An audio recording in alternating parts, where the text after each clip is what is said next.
toda honra, toda glória ao Senhor nosso Deus. E eu quero levar até você, meu irmão, uma palavra que encontra-se em Colossenses capítulo 2, versículo 9, que diz assim: porque nele habita corporalmente toda a plenitude da divindade. E quero ler também em Filipenses, capítulo 2, versículos 5, em versículos 6 e 7. E 2 assim: de sorte que haja em vós o mesmo sentimento que houve também em Cristo Jesus, e que, sendo em forma de Deus, não teve por usurpação ser igual a Deus, mas aniquilou-se a si mesmo, tomando a forma de servo, fazendo semelhante aos homens, e achado na forma de homem, humilhou-se a si mesmo, sendo obediente até a morte e morte de cruz. E a outra parte que eu li encontra-se em Colossenses, capítulo 2, e o versículo 9, né? Que diz que nele habita corporalmente toda a plenitude da divindade. Meus irmãos, eu quero aproveitar, antes de tecer breves palavras, para que você se inscreva no canal. Deixe o seu like. Fale para outros a respeito deste canal e procura passar o link do endereço para que sejam abençoados também. Então, esta palavra nos está falando a respeito de Jesus, meus irmãos, o Filho de Deus. E aqui em Colossenses, nos diz uma coisa tão poderosa no versículo que eu acabei de ler, né? Versículo 9. Nele, em Jesus, habita corporalmente toda a plenitude da divindade. O que é isto? Paulo escrevendo aos Colossenses, e essa igreja estava em Colosso, até a época que ele escreveu, que foi nos anos mais ou menos 60, que ele estava também na prisão, eles não tinham conhecido pessoalmente Paulo, nem ele. Não foi diretamente ele que começou a igreja lá. Mas a igreja que estava em Colossos, os crentes ali, estavam sofrendo um problema difícil. Estava chegando umas heresias estranhas, vindo da região do Oriente, misturada com um pouco de judaísmo, e um bocado de coisa tremenda de ocultismo, que mais tarde depois passou a ser chamado o agnosticismo, ou gnosticismo. São duas palavras mais ou menos parecidas, né? Gnosticismo e agnosticismo. O agnosticismo é o pessoal agnóstico que diz: eu não sei para quê, não sei se existe para crer. E o gnosticismo, então, era uma filosofia religiosa. Eles misturavam as coisas de uma maneira. E hoje, meus irmãos, nós temos a Bíblia Sagrada. Nós temos as nossas escolas dominical todo domingo. Nós temos, normalmente, nas igrejas, às terça-feira, culto de doutrina. Nós temos culto de quinta-feira, que é um culto público, culto da vitória, culto da bênção. E domingo nós temos então, o grande culto, que nós chamamos atualmente, é o culto da família, né? Que é o culto evangelístico. E nós temos a Bíblia para ler. Mas naqueles dias não tinham. Os discípulos passavam dificuldade, o que eles tinham mais era o Velho Testamento. Depois começou a sair os escritos de Paulo e foram chegando também os evangelhos. Então, aquele pessoal criava problema. Que Jesus não era o Filho de Deus. Que alguns chegavam a dizer que isso era apenas um mito. Não existiu, é só uma história. Que coisa, né? Outros que Jesus não teve um corpo.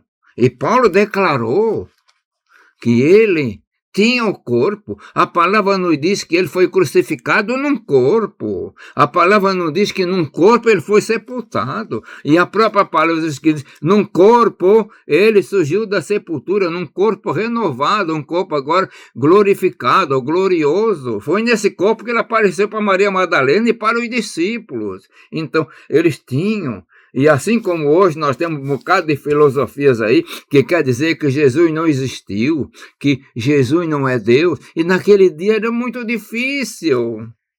Aí Paulo, pelo poder de Deus, nele habita corporalmente. Ele usou um termo que o gnosticismo costumava dizer, pleroma, que é a plenitude.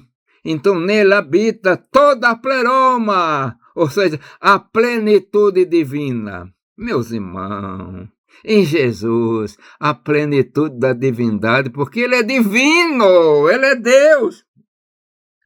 E nós vemos agora também em Filipenses, né?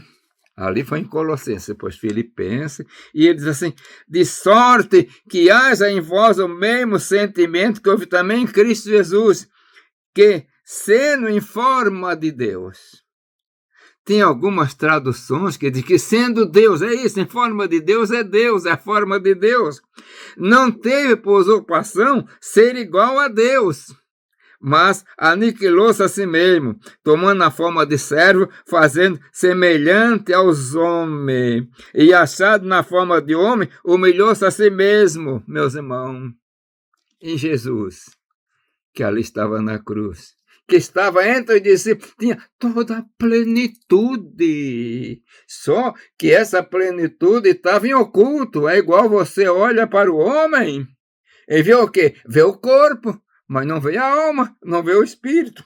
A glória estava dentro dele. Mas quando chegou o dia que ele subiu o monte, né? Alguns dizem que era o Monte Tabor, não sabemos. A Bíblia não diz o nome do monte. E ele transfigurou-se. O que foi? Ele mostrou ali, estando com Pedro, Tiago, toda a glória. A glória, eles olharam e ele ficou resplandecendo, mais brilhando, mais iluminado do que a luz, e eles caíram até por terra. E de repente nós temos aquela passagem, e da nuvem sai aquela mensagem poderosa: este é meu filho amado. E aquilo pesou tanto, incutiu tanto na vida de Pedro, que no finalzinho da carreira, já envelhecido, quando ele está escrevendo uma das suas epístolas, e nós vimos a sua glória no Monte Santo. Meu irmão, minha irmã, você que está me ouvindo, Jesus não é fraco, ele tem todo o poder.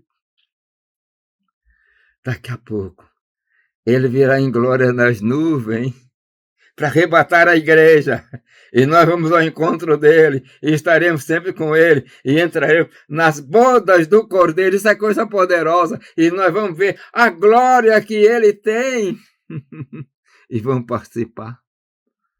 João, ele disse assim, no capítulo 17, ficou no versículo 24, Pai, eu quero que aqueles que me destem vejam a glória, ou participe da glória que tu me deste, porque tu tens amado ainda antes da fundação do mundo. É tão poderoso. Às vezes tem crente que pouco lê a Bíblia, mas você quer ver uma coisa gloriosa? Pega o capítulo 22 de Apocalipse, o último está lá, e dali está, logo no primeiro versículo, o trono de Deus e do Cordeiro, lado a lado, o trono de Jesus com o Pai. Por isso que esteve, eu vejo os céus abertos e o Filho do Homem à destra. E depois no versículo 3 ainda diz assim, e o trono de Deus e do Cordeiro. Meus irmãos, Jesus é Deus, que tem todo o poder. E brevemente, ele vem na nuvem buscar a igreja. Fique preparado para subir, para estar com ele. E aí nós vamos desfrutar de toda a glória, que não tem palavra, não tem explicação como será a eternidade, mas é um lugar de bênção, de glória, coisa poderosa e maravilhosa. Fique na esperança, essa esperança que não pode murchar, que não enferruja e não pode ser roubada. Essa esperança está em você, pelo poder do Espírito Santo, amém. Pai eterno, Deus de amor e bondade, eu te agradeço pela bênção da salvação, pela, Senhor, a chamada para termos esperança na eternidade, e abençoa todo o teu servo, Pai eterno, e eu peço em nome de Jesus, amém.